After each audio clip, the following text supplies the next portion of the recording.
Relic-Wary, more like Relic-Wary, this week on the Hapless Heroes.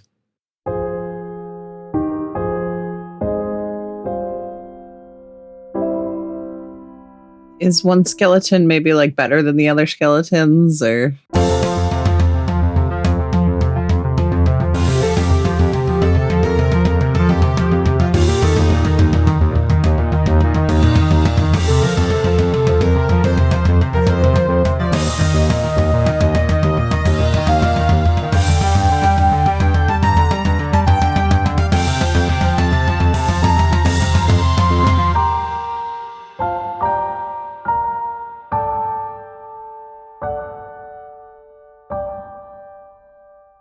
Hello, and welcome to another episode of the Hapless Heroes podcast. I'm Francesco, and I am your host and DM tonight as we get further into this adventure.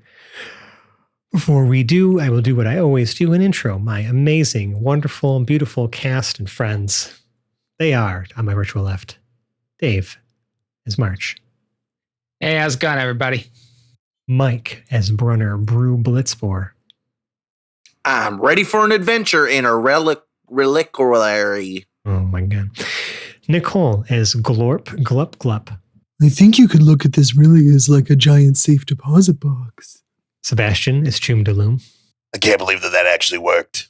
And Lewis as Lev Zangief. Yeah, my name is Lev, and I hate Relic-Waries or whatever. Last time on the show, we learned the word Relic-Wary. That's it. That's the recap. But then we forgot the word Relic-Wary, and then a half hour later, we learned it again. Yeah. Some of us are still not sure. In addition to, I guess, learning a word, you found the remnants of some ancient reliquary of the Starborn people here on this moon, far, far away from where the Starborn people currently reside in their little pocket of the astral sea and the cluster of systems they live in. You learned a lot of different things, about them and about how this place, from what March was able to deduce, is again a reliquary of sorts for all kinds of different things. It seems like this is where things are kept to almost be kept safer away from things. You learned that the Starborn people really are only ever seen during significant events of galactic significance. And so, you're here to make your deposit of this canopic jar with your little bud perps inside. You managed to get the doors to swing open without having to use explosives and are now descending into the depths of this reliquary in the middle of the forest. So, as you descend the steps, it's very dark. Chum, you have your light. My monkey wrench light. See that the stone in here is relatively, looks very similar to outside. Very smooth. Must be very large stone blocks that were carved. There's very little brick or very few seams in the stonework. It all just looks very meticulously and carved, and it's very smooth as you're descending down to these depths. And then eventually Definitely it opens not mechanical. up into, maybe 30 foot by 20 foot room. It's wider than it is long in front of you, with another set of the very similar looking another set of similar looking stone doors, and again more carvings and depictions of different these Starborn, I guess, humanoid people bringing relics or what appears to be all different types of objects into this place. And around the door itself are inscribed all these different, what appears to be runes, maybe warding stones of some kind. There are braziers in this room that once, must have been lit and provided some sort of light, as this, and there are many stone benches and other things that are kind of in this, we'll call it a foyer of this reliquary. But is only one way forward or out of this room aside from the way you came, and that is the doors in front of you. There also appear to be on the wall behind you as you enter, and you kind of turn to your sides, right? So while on the wall in front of you depicts all these frescoes, behind you are what appear to be 4 large stone statues, all holding what appears to be some sort of like bident type spear, and like a big tower shield, and like it appears to be like some sort of hollow helmet. They look old and also made of stone. There's no figure depicted in the armor itself. It just appears to be a hollow, like empty open-faced helmet. That's kind of ominous, right? Holds light up so that light shines on statues. Are we just gotta walk through this so we check it for stuff? They are on like very small plinths themselves, and all the same size, and they are inanimate.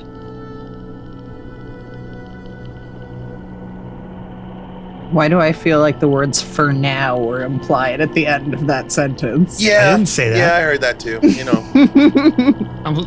Listen, you know me. I also love red herrings, so like I've tried to establish this about myself to ensure that I'm not too predictable. Yeah, they could be red herrings. They could be Chekhov's guns, and we can't know until we interact with them. So, all right. Well, actually, so those are at the back of the room. There, you said there was another door in the direction we were going. That set of stone doors, same thing, very smooth stone. Okay. With circular impressions. Does there, just at a quick glance, and I'm happy to make an investigation if necessary, are there any runes or anything like there were outside? There is like a sort of a border right around the doorway. There appear to be some sort of runic, like runic symbols carved into the stone around in the frame of the door. Great. We'll spend the next 10 minutes getting the detect language rigging set up. I will tell you, as this time passes, is anyone doing anything while he ritualizes on his computer over there?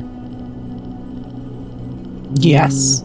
Yes, it's ritualizing. It's not like pre-ritualizing. No preamble. We went right into it. Yeah. I will kind of chameleon carapace into the stone or whatever the surrounding environment is and just hide in case something happens.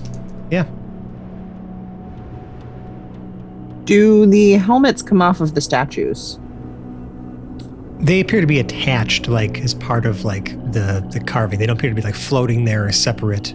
The masonry. Because there's no head for them to rest on, right? It's almost like like have you seen like those like almost like a chain coif where like there's the neck protection and then the helmet that kind of comes up and wraps around, but it's open faced. It's kind of like that, but again, it's all just stone. So it's connected at like where the neck, we'll call it, right? But the actual front is still hollow. Like there's no face or anything inside of it. Is there like a blank head inside of it with just no face carved in it, or there's nothing in the mask whatsoever? It's empty inside. You can see the back of the back of the inside of this helmet. It's just all if I stick my stone. face in there, is the whole thing hollow or just the head? Just the helmet. Oh. Okay, well I pull my face back out of it. And continue to investigate and poke at one of the statues, I guess, but not doing anything like super crazy. I'm just like looking it over. Is the bident removable? I guess that's the other thing I would check. It does appear that the bident is separate from the statue. However, it too is made of this very hard, thick stone. It appears to be very sharp and pointed, but very heavy and in an extremely tight grip of this statue. How heavy? Doesn't wiggle. Essentially, when you try to I can't pick it up. You can see that it's a separate thing. Like you can do there's no perception check necessary to see that it is a separate item necessarily. I'm touching it. Piece of stone, right. But it does not wiggle to the touch. Yeah, so if I try to actually like lift it up, it's not like I'm not able to just lift it within the... Okay. That ends my investigation of a statue. Okay. I would be doing stuff, but I think I have to hold the light so March can do his ritual because we March, don't have March, your ritual essentially doesn't really come back with any sort of language to read here. What you're looking at, you think maybe are more like warding stones. Okay. These are magical runes, not necessarily. This is more like, like the very like archaic, arcane language, old school spell casting type stuff. No. This is like, how to best to put this? It's like magical binary. It's just raw spell carved into the rock. It's probably wards of some shit. Fuck. On the statues? Well, no. I'm talking about around the door here. Oh, the door, yeah. Yeah, I don't know. I mean, I could go poke at the statues too if you want. I just figured I'd use the stuff I got for the stuff we got. No, I already poked those. I just have this really bad feeling about, hallway, door, statues, them calling us sinners. It just has a bad vibe, you know what I'm saying? I take it as a point of pride here that as a DM, I have instilled such a fear of doors into this playing group. Yeah. Well, I guess there's nothing to be done for it. I was the last one last time. I might as well be first this time. And March goes up and puts his hands on the circles. Yeah, the door begins to open. Slowly, you feel this almost confirmation as your hands touch the impressions. And you're gonna ask me anything. It's such a good date too. As the door slides open, as soon as it gets wide enough for one of you to fit through, but not open all the way, suddenly, skeleton just tumbles through and like as if it was leaning on the door at one point, tumbles and hits the floor in front of you. You can see behind it there are a few other humanoid type skeletons in the hallway that all kind of almost reaching out towards the door. Further into this room that it opens up into, it is bright. You are kind of almost hit with this light, as you can see in the center of this large square room. We're talking maybe, hold on, let me get proper dimensions for you to make sure that I am accurately describing this space. Yeah, it's a 60 foot by 60 foot like square room. You can see in the center there appears to be some sort of you're not sure if it's some sort of astrolabe device. It's a spherical with these sort of rings kind of swirling around it. There's a sort of beam of blue light emanating from a pyramid that's kind of poking out from the top of the ceiling into this astrolabe, and it's just sort of spinning. You can see on the walls there are all these different what appear to be magical barriers that are in front of different sized cubbies, cabinets, or even full-sized rooms that are off to the side of this that are just kind of open to view from the front, but there's these sort of barriers that are almost obfuscating what's behind them from a glance from afar. The room is just alight with magic. And from beyond the astrolabe, it's hard to see because you're standing still at the precipice of the door. There is what appears to be a large, a large, not call it a chair, with something kind of sitting vertically, in front of this chair that's on a small raised platform, maybe 3 steps up, but you can't really see what that is from this far away.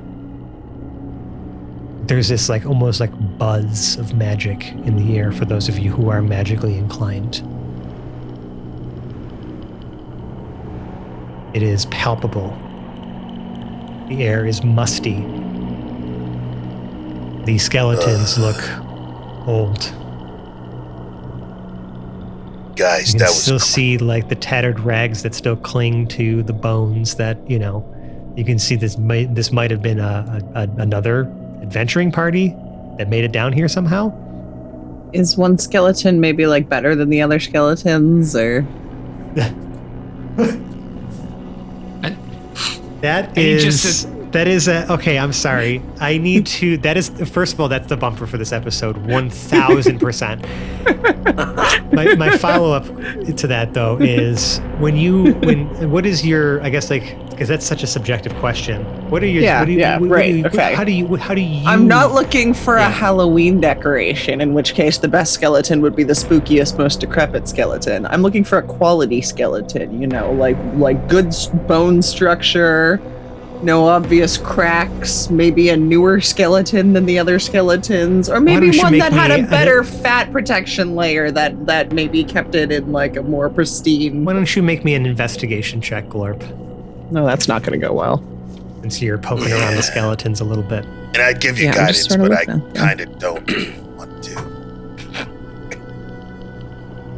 Glorp and skeletons is going to be a thing, isn't it? It's been a thing that we've never been able to explore quite yet, but we have. If you remember, in the very first episode of this show, of this season, Glorp did mention that they are a little bit sensitive about their lack of bones. Yes, sir. Before us are a variety of bones. Yeah. And I'm sorry, what was the investigation check, Glorp? 14. A 14. So am I to assume that this is almost like a sort of macabre Goldilocks situation where you are attempting to try on the bones for yourself? Or are you still I'm not just every assessing? single skeleton. I'm still just assessing. I might be like sort of like, there might be a little prodding involved to check to see if they're like going to disintegrate just by touching them. So you'd have to go into the room for this, right? Well, there's the one in front of us that you can poke and prod. Start with that one. The one that I called dibs on when it fell into the room. It screamed really loud. It is vaguely human-sized, so like it was probably, in the range of like 5'9" to 5'11" as far as the height, but it's hard to tell because it's just bones and they've kind of clattered apart. But that's your kind of guess just based on the size of like things like the femur and other things like that. Like it's they've clattered apart. Okay, that's important to note too. Yeah. Yes, like they're not still connected. There's no muscle tissue, like barely any muscle tissue left. Like they were holding these things together. The second they were disturbed, right, they just kind of started to fall apart. Mm-hmm. The bones themselves appear to be in relatively decent condition. Like any of the decay that would have happened is long since passed, it seems. It is just a relatively, there's still it still looks dirty, like no one's cleaned these bones. But they don't look like brittle. Hey, Glorp? What are you doing, bud?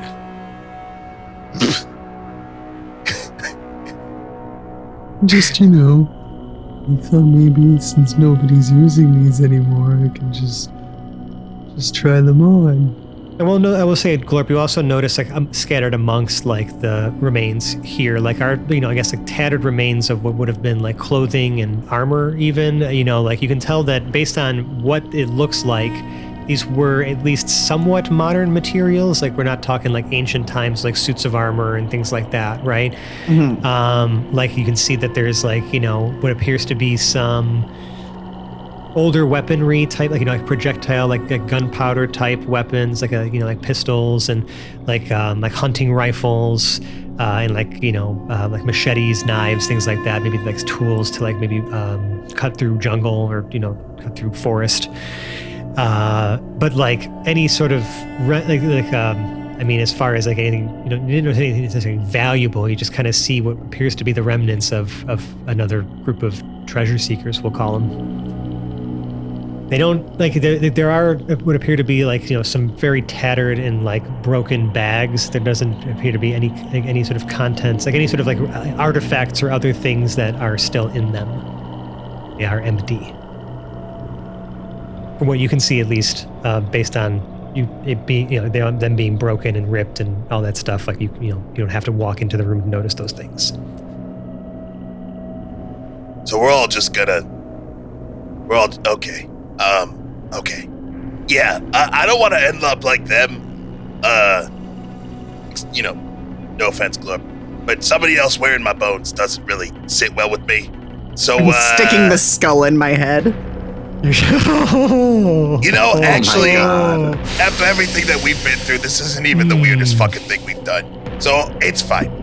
I'm just saying, like... It is a little unnerving, I'm sure, to some of you to see a skull floating around now, to almost give Glorp's head something to, besides the strange, very basic impressions of, like, the eyes and the smile. Like, do you contort your actual facial expression to create anything with this, or is it just the skull floating around behind the smiley face?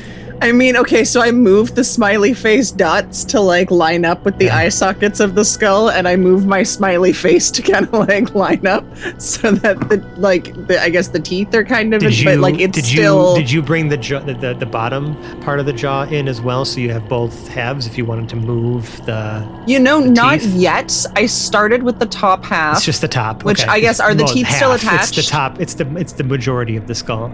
We are having this conversation. The teeth are still attached, actually, remarkably. There are some missing, but... Cool. Yeah, so top half of that, the next thing I go for is the spine, then the pelvic bone, and then if nobody stopped me by then, I take the lower jaw before moving on. I don't think anyone's going to stop you, but... it is unnerving. What an image. Listen, you don't want anybody fucking around with your remains. Just don't die. Yeah. That's great. Yeah, are we crossing ethical boundaries by? Oh yeah, dude, we've been doing that for the last 20 minutes. It's fine. How do we not become like them? It's how many episodes ago did we cross the ethical boundary? And the answer is more than 10. What are we on? 60, 61? I don't know what these episodes are that you speak of. I'm just a disembodied voice in the sky, and you are interacting with bones. Please, describe to me further how you are interacting with the space around you. Well, if Glorp's going to go in, because obviously more skeletons lie within this room, and if they're doing their thing, I would not want Glorp to go in by themselves. So I would courageously turn to the others and try and convince them to follow Glorp into the room. Emphasis on the courageously, convincing other people to go do that. Guys, somebody should probably stop Glorp from going into the room full of dead bodies. Or at least follow behind. Any takers? The only way forward. I mean, and March walks behind, although he's got what looks like kind of a green wave of, just laser. Green wave? Yeah. Green wave. Green wave, yeah. Sort of just going left to right, scanning over things in the room. Not really scanning much, but just kind of putting a laser pulse. Why don't we use things. that why don't we call that a really cool looking perception check? All right. Hell yeah. Yeah. Anyone going through that I could, be on while they go through, so I'm not, directly next to the points to piles of skeletons. Who is giving Chum uppies? Uppies, please. Sure. I'm fine with it too. We'll take it as read, though. Lev said something first, so Lev, you are now the proud carrier of one Chum Daloom. Thanks, bud. March, what was the result of that perception check? That is a nat 20. Oh my goodness! Yeah. So I was as surprised as you. You've cataloged a lot of things and have saved a lot of crazy information on that device of yours.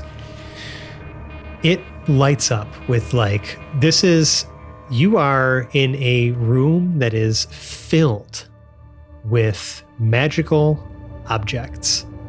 The magic, there's a ton of magic emanating from all the different barriers that are sealing off all these different size rooms or cubbies that are set into the walls, right? This variety. But this appears to be an actual reliquary for all types of objects. As you're scanning the room around, you see all manner of different objects. Some of the smaller things that stand out to you. There appears to be some sort of shattered mirror that's inside of one of the smaller cubbies. It looks to be a hand mirror of some kind. There is a black heart-shaped crystal, like actual heart, not like cutesy heart, like actual like heart with the valves and all the thing, like crystal that pulses ominously behind one of the barriers. There is another black crystal that looks almost like a diamond that is about the size of like a human fist. That sits on another small like display thing again behind a magical barrier. Some shimmering, like what looks to be like an ancient like sword of incredible craftsmanship that like seems to be shimmering with this golden light. There appears to be even other urns and other types of canopic jars similar to the one that you have, but not with the same depictions atop. Like nothing that necessarily resembles the perp's head, essentially, that we've come to recognize it as on top of the jar you have. But there are other jars with different symbols carved in of all kinds of creatures, things you've never seen before in your lives, things that look wrong, things that have way too many mouths or way too many tentacles. You see the artifact described by the doctor on the sort of right side of the room, in one of like a mid-side, like one of the cubbies on the wall. It's almost like imagining like in the corners there are sort of like larger barriers, right? To almost like a separate room that's housing something larger, and then the walls themselves, on like the cardinal directions, are these like cubbies of varying sizes that are holding these different artifacts. There even exists in what appears to be just a very small box that has a tiny little pillow inside of it. Resting atop of it is a paperclip.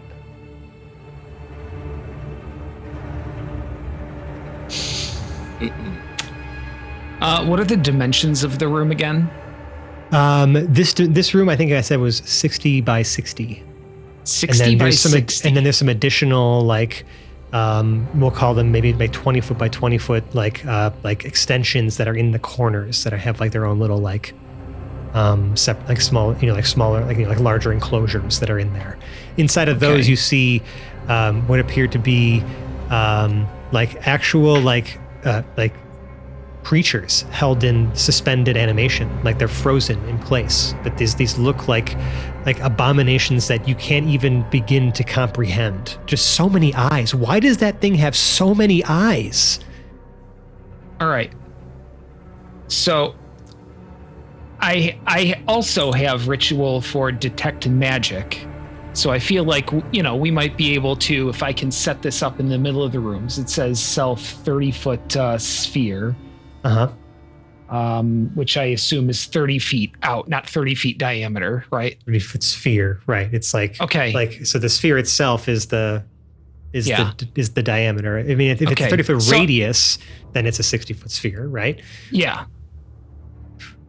So, yeah, if it's 30-foot radius, 60-foot sphere. So I can get most of the dimensions of the main room from more the or less, center. yes. Yeah. Good. Because I want to set it up to do that, and then just do kind of like a little map catalog of what kind of energy is where. Oh my God. I mean, it's lighting up like a freaking Christmas tree as far as like the types of magic and things that you're detecting, because, the barriers themselves, I mean, it's very powerful abjuration magic that is, keeping all of these things, sealed. So all I would be able to see is the barriers anyway, then? You're having a very hard time getting data beyond that, because it appears that these barriers are even like, preventing any sort of scrying or other type of like, information, from being gathered, from what lies beyond them besides what you can see with your eyes. Grr. You're so hoping I could just, the first impression that comes into your mind is that there's a reason probably why they're sealed in such a manner, because if you were to able to use any sort of divination or scrying magic, on objects like this, if you were familiar with them, you'd know exactly where the fuck they are. And so there must be protections in place to obscure or shield the location of these objects. Yeah. That's your inference. Yeah. I was trying to, if I couldn't get a backdoor inventory of what's here, just a snapshot of everything. So if I could ever discern it later. I wrote like a small list, but I can continue to expand upon it if you want like the full catalog. There's some obviously it's the sort of thing that, obviously a few callbacks here for those familiar with the show, and this was a little opportunity for me to have a little fun with that. Yeah. But also it's related. Yeah. And we're gonna leave that paperclip right the fuck where it is. The energy coming off that thing is wrong as fuck. Like you know how you feel looking at that thing with the eyes? Take a look at the readings for that thing over here. Holy shit. I will also note that on all the walls here, in between all the different cubbies, there are tons of those hieroglyphics again, right? Like, I mean, absolutely. Like, I mean, it's filled. I'm going to say your comprehend languages is still active. Yeah. Or if not, we're going to yada yada and allow you to do it because there doesn't appear to be anything sort of attacking you or interacting with you so far as you've entered this room. You have time. So I can spend the 10 minutes to have it just and I will just say, cycle. Just to kind of help, give you guys some more exposition and understanding of what you're surrounded by. You can see these murals and inscriptions and hieroglyphics are all telling of some sort of like what appears to be like an ancient galactic crusade to secure and seal away cursed artifacts and entities to prevent galactic catastrophes. You can even see that as part of these inscriptions, it almost forms what could be considered a logbook of all of these, like in this ancient Starborn language that describes, all the different, at least has small descriptions of all the different artifacts carried within, including one for what is only referred to as what appears to be like a puppet demon. Oh. And that reliquary is empty. Of course it is. Or that little cubby is empty. It's weird that he hasn't said anything all this time. Figured he would have popped back You also note that the puppet demon is what you would consider, I guess, would be considered to be in colloquialism for us would be like almost a placeholder, because its true name has never been spoken.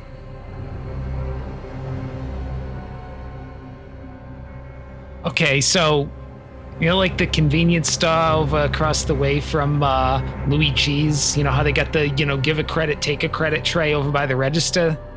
Yeah, this is going to be like that, but for cursed items. They're just going to put one in, take one out, For the artifact nice, that the doctor has asked you to retrieve, you see that it is the prison of one Asmodeus. Asmodeus. Lord of the Nine Hells. Asmodeus.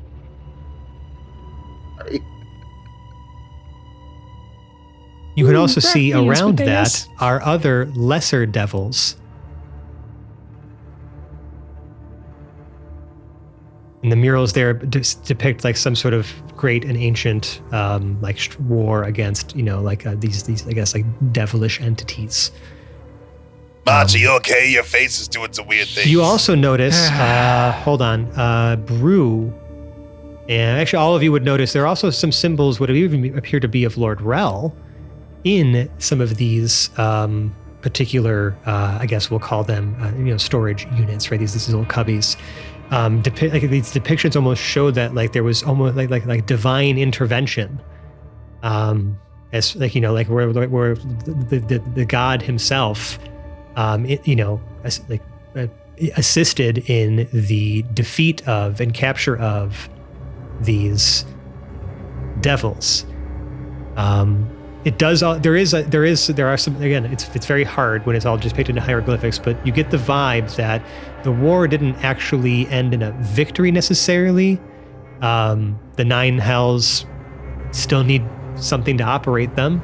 It is a plane that still they are planes that still exist. And unfortunately, as those entities were removed because of different, I guess, ambitions that they had or ways in which they were trying to swallow the material planes into hell. It's just under new management now, it appears.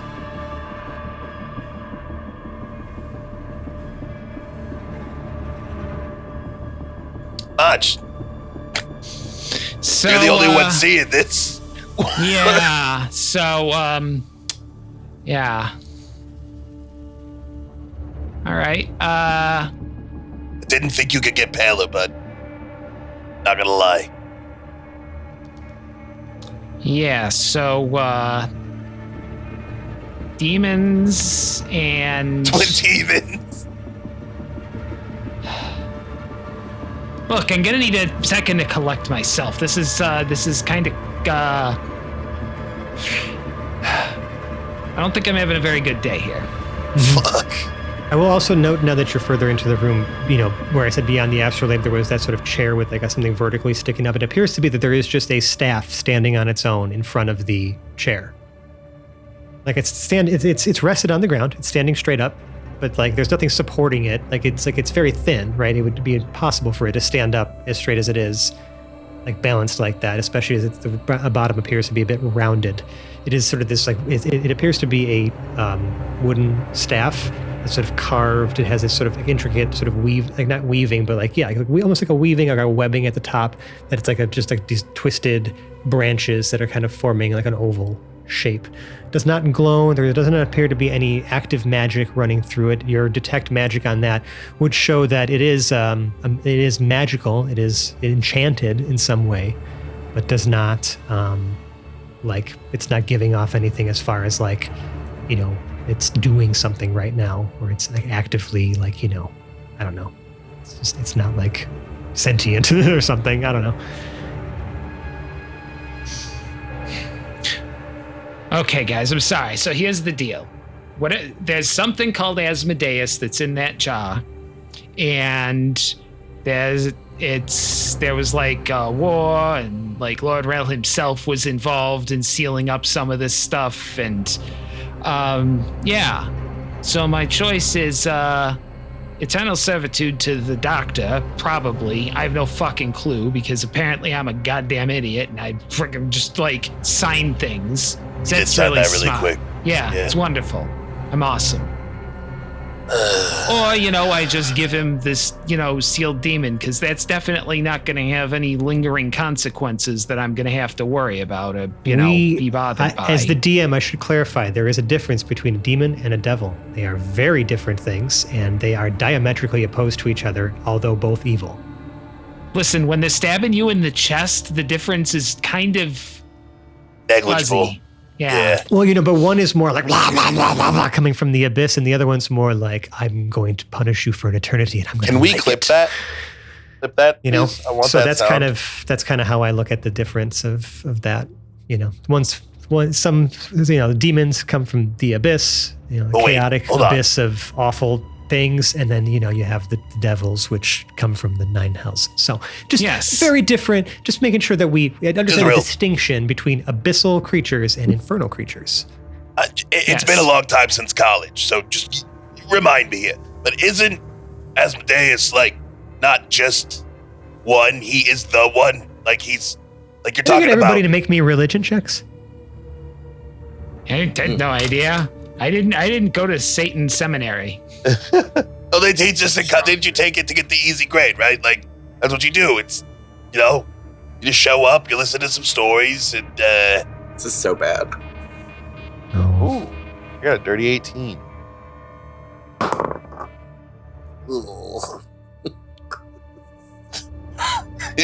As a monk, this is depressing, but it is. I'm so sorry. I try. I mean, I'm just trying to have a variety of checks here, my friends. I'm really trying to throw you some bones and some more information, because that's all related to everything. March, what'd you get? I'll take the bones. Dirty 10. 10. Brew? A very filthy 5, because it went down 1. So filthy. Lorp, what was your? I mean, you said your bones, so you're not having a great time. But what was your roll, just for posterity's sake? Oh no, the bones was just a joke about what Lorp is currently actually doing. I got an 18, so. Oh, wonderful. Yeah. Choom. Apparently, I studied this. I also got the 18, and it was 13. Love the 18s. That's wonderful. And Lev. 12. Yeah, as a kindergarten educator, you would have taken a religion course. To be fair. Yeah, and I will say that because there are many different, there are many gods and many followers of different gods, and there are minor gods and major gods, and what I will say for most of you, for all of you, I will say the one thing that all of you do know is that it has been a very long time since the gods have meddled in the affairs of mortals, and for good reasons. At least from what you've been made to understand or the stories that you've been told growing up, it does seem to be pretty common that there seems to be some, there's a lot less direct involvement of the gods in the material planes as there used to be in ancient times before the collapse of all of the planes into one, sort of, we'll call it universe. Glorp and Chum, though, you remember being taught that when it comes to things like, Lord Rel, like, that he's the, that he was maybe, millennia ago, he was a normal person. And, kind of his claim to fame was sort of, purging evil from the world. And, but something else sort of like strikes you. You've heard in some, I guess, like we'll call them alternative texts, because there's many different sects of many religions. People have a lot of different prevailing theories of what may or may not have happened in times that no one was alive to remember. But one of those theories that you're starting, that kind of comes to mind for you is that, there was a time where the gods themselves did shape the known universe and kind of recreated it to a certain degree, right? That was this collapse that happened. And from what March has described from the depictions on the walls, like this event must have happened after this collapse and after this sort of reforging of the universe. But like, you can't think of a time in like, at least like your recorded history that you can recall even of a time where the gods interfered directly in mortal affairs. Like of things would be that significant that the gods would try to alter the course of things happening. So whatever this is being depicted here it must be extremely significant, and you're surprised, honestly, that in your deeper knowledge of these things, that this is never really like you've never heard of this before. Because like it's depicting starborn people here working side by side with this god, and it's like, but there's never been a mention. You'd never heard of these people before joining galactic civilization by accidentally being launched into space. So yeah, it's a bit uncommon, and maybe I guess March, even for you, is there maybe relaying some of this information to you? It would be unknown to you at all. Yeah. I've never heard anything about the gods interfering. I mean, shit, you can barely get them to appear on a talk show nowadays. So is that, what I was trying to find out is Asmodeus, out of all of the ones present, would be the most... the name like is familiar, but it is, it's not like, it's for your current knowledge, you're not quite sure who is in charge of the nine hells. You just hope to never have to go there. But you also know that the hells, even the hells have not necessarily interfered directly or intervened in the affairs of mortals. None of the gods or, those types of planar beings have really been doing a lot directly, it would seem. So this is something very big and powerful that is being contained in this urn. Yeah. This prison, as I described it. Yeah. Yeah, so there are actually like a lot of different problems here, all kind of stacked on top of each other. Shit. Yeah, I'm kind of left with a real shitty choice here because I don't want to. I will note also the relic, the cubby that I had mentioned that belongs to the jar or the puppet demon, so to speak, placeholder name. There is no barrier currently in front of it, right? Because it is empty. Do we want to distract ourselves by maybe trying to put Perps's jaw in the enclave that may or may not actually be fought? Yeah, we can talk Like, about you know. your impending doom later. Yeah, I gotta stress over my, soul or whatever it is. I mean, Something. I really We didn't didn't think read this the was fine going to be a print. problem. My soul's made Yeah. of crap. I didn't think that'd be worth anything in exchange, man. but I feel like this could probably be I Not don't good. know. Yeah, it's No. not good. Anyway, Lord, you got that jaw? Well, yes, Juve I looks do. very sad. Glorp shambles over because Glorp is not used to walking with bones in their legs, and I feel like we've been in here for long enough. I have assembled more or less a skeleton. I feel like I probably have less. You can tell that there's spine- some of the bones, you've had to maybe shrink yourself down slightly to match the size of them. That, or there'll be some of them will be kind of freely floating with a little bit of gaps between them, right? As they're that. floating around in your lankier form. Yeah. Yeah, I also have no muscle control to keep them in the right spot. So as I move, like you're seeing, like But the individual spinal pieces kind of completely like. blobby, so you can firm up to kind of keep them in place. You have full control of that stuff. But like I feel like as I'm like walking, right? I don't know. Anyway, I mean, it's yeah, not my main focus. I So would give you the until agency for that. That I'm doesn't taking really, the agency until I get Okay. used to having bones in my body. They're kind of like they're more or less crooked staying in the sometimes. approximate. Yeah, they're not necessarily Nightmare right. And fuel. as I'm trying Yeah. to speak, the bottom jaw, since it's not attached, keeps like spinning and Oh, like that's- flipping until oh, I God. go wrong. I love it. Oh my god, Yeah. I love this. Looks Really great. sorry I to then- anyone who hates mild body horror, but Sorry, I can and tell then you, it I- might get worse at some point. I reach into my brand new rib cage and produce the jar. All right. I knock one rib onto the ground while doing that.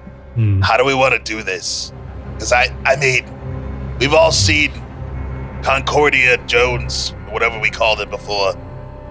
And we all know, like, if you just take something or put something. Think about this. The only room that we found dead people in was this one. I think that's worth considering. I also love that you called a decrepit skeleton brand new, but we'll talk about that later. New to you. Loved. New to you, yeah. Gonna have to Somebody start say drinking more cloned. milk. So, I pull out my, what was it, rope of climbing? I have this. I don't know really what we could do, No, but, you don't pull out that rope of climbing. That is at the bottom of some I made one. water hole. Oh, you made another one. Okay. I expressly Okay, at the end okay, when we okay. rested. Just sorry. Want to okay. make sure that we did acknowledge that this was another one because the. I the came in last here one full you sack, had- baby. I Okay. came in here full sack. So Okay. I pull it out. if you guys remember, this kid, like, lift things and I can command it to move with those things. So maybe just, like, hold it near the hole and then I'll use the rope to go the rest of the way and we can be a safe distance away.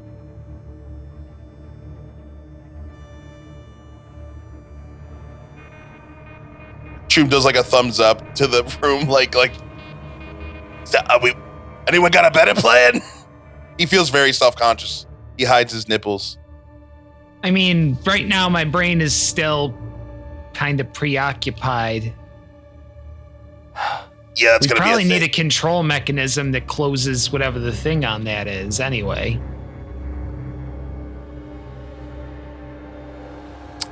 And did we put Perps back in there, by the way? I just, for my memory's Yes. sake. He's stuffed Okay. back in there.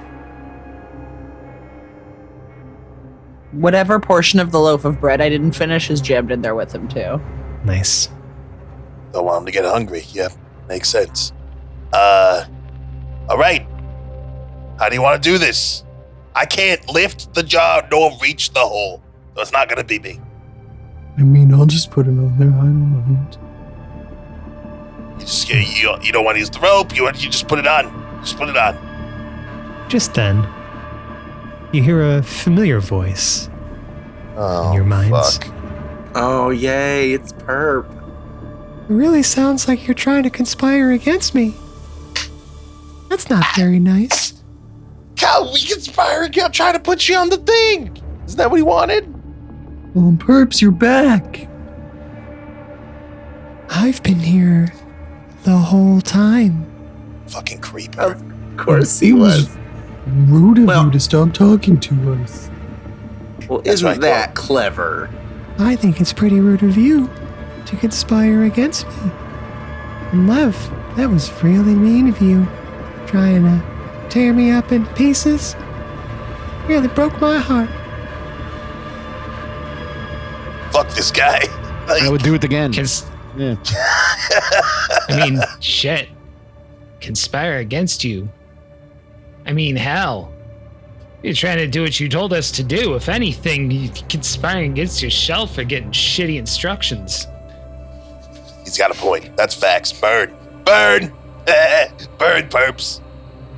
And just then, another voice Fuck. fills the room.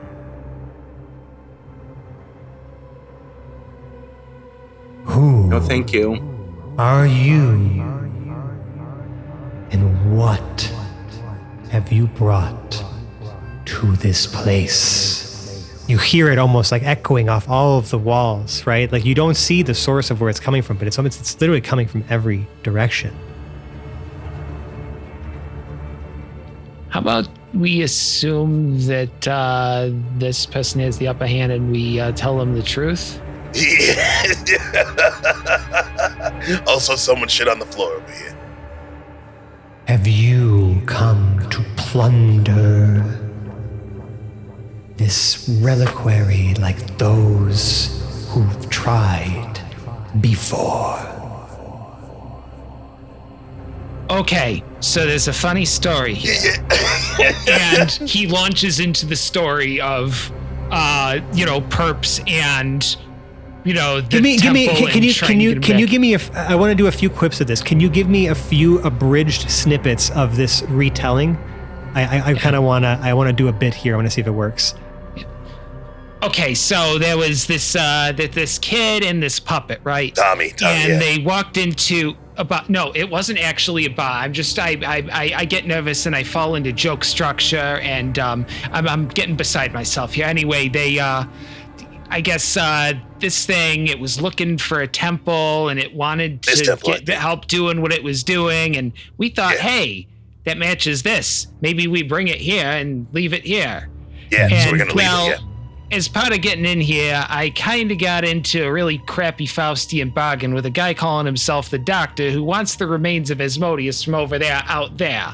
Now, I'm just as happy to leave that stuff in here, but I got to have some way to deal with that guy out there. Because otherwise, I'm kind of stuck between a rock and a hard place here. See, I'm damned if I do, damned if I don't. Because I feel like, if I try to take Asmodeus out of here, you're going to, smite me down with some smiting thing of smitiness.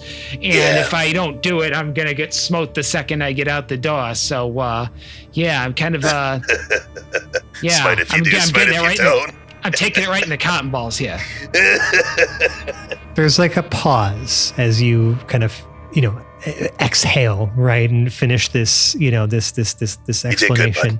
You did good. And then you hear, how curious. How curious indeed. You see this light begin to sort of swirl and form near the staff where it is standing at the top of this plinth, where the that chair I had mentioned was, right? That like almost not throne, but throne-like chair.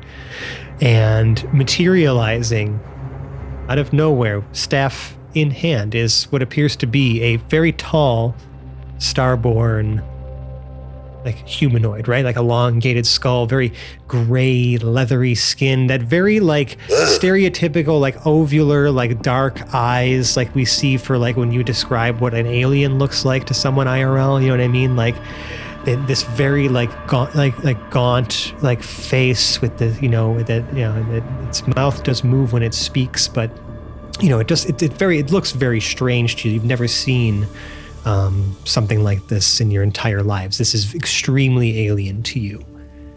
And it just says, so have you come to return what must be sealed away? You have not come to steal or to plunder. Well, except for the problem where I think me and probably these other unfortunate people were getting put up to some plundering, but, like I said, we can get an out from that. I'm all about it. And yes, if this thing needs to be sealed away, I'm kind of on board. Because he's trying some real, emotional terrorism bullshit, and it's actually really manipulative. Reminds me of my mother.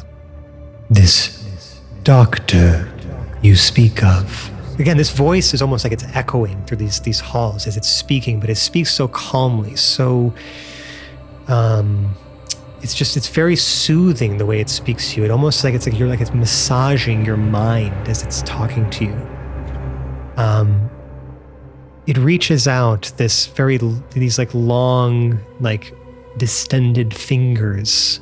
It's like it's got 3 fingers on a hand, and it reaches out to you, March, and it says, "If you are pure of intention, allow me to read your mind's eye." Kinky. Well, I'm sorry about the metaphorical mess. I wasn't expecting visitors.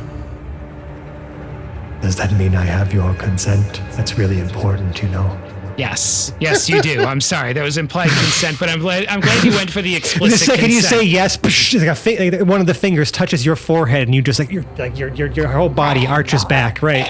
You guys see this light burst from March's eyes, and this and from the tip of the finger of this alien creature, and it just almost scans the contents, and then lifts a finger and goes, My.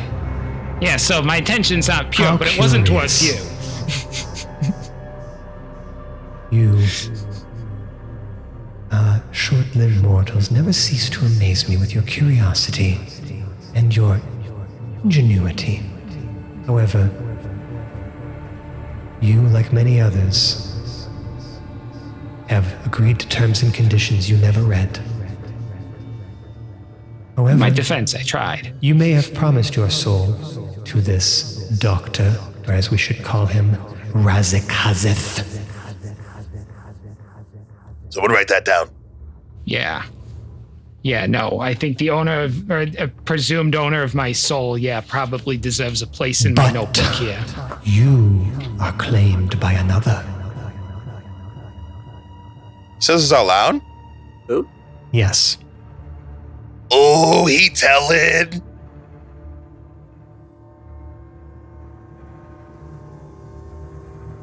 Would you sell your soul to? This curious, cursed one. He's looking at you when he says this, March.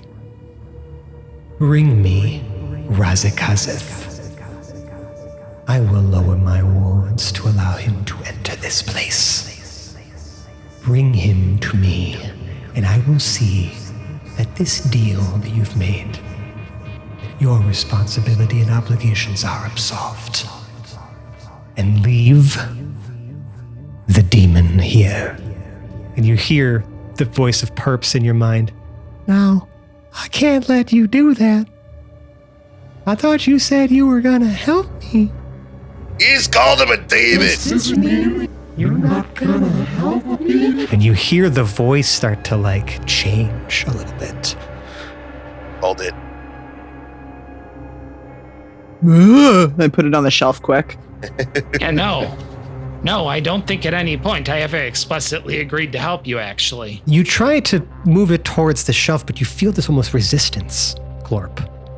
Like some force is holding your hand back, and you start to see now cracks form in the jar.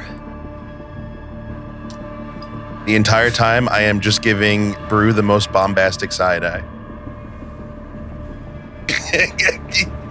Bombastic side eye. This being responds to this happening and says, "The seal was broken. We must defeat him together. Join me, or die." What the fuck? Why? Be you friend or foe, Well, I mean, if we're talking about kicking Perp's ass, my laser is already out. It is charging. I am so down for this. We gotta be best friends. I mean, we've agreed to be friends in silly like an obvious choice. And I'm going to say some really wonderful words to you, and I'm going to say to everyone, we're going to roll initiative next time on the Hapless Heroes podcast. Oh. Son of a bitch. Grab a 20. Oh, I am so happy right now. Oh my God. I'm We're going to so actually happy. combat. I'm This is excited. great. Oh, I love seeing these faces. I love seeing, I love this. I think the symbiote has been waiting for his moment. Oh, wonderful. Okay, well, hey, listen, y'all. Thank you for tuning in to this exciting episode of the Hapless Heroes podcast. Until next time we meet, if you wish to search for us and where we might be hiding in the place, in the places that we tend to go retreat to after, the mics stop rolling, well, listen, we have a tree of links in which you might be able to peruse to find us, including the crown jewel of our internet presence where we lurk all the time. That is our Discord server. You should come join, be a part of the community. There's really no cost to signing up aside from making an account and not being a bot and not spamming and all that, fun stuff. So really just come on in, join the growing community and all the conversations we're having in there. We're discussing all the different episodes of the show, past, present, future. Well, not future. I'm not going to spoil anything for you like that. Why would I do something like that? That would be so mean.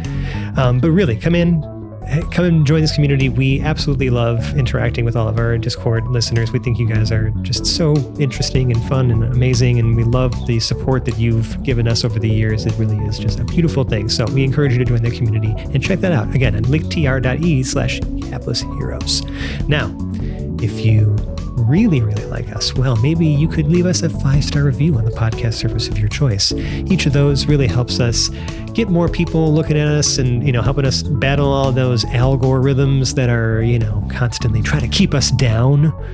But really, we also appreciate just reading all of the kind and wonderful words y'all have had to say about this show over the many years we've been doing it. And so if we see that, we will be right here and acknowledge you on the air as the 5-star human being that you are.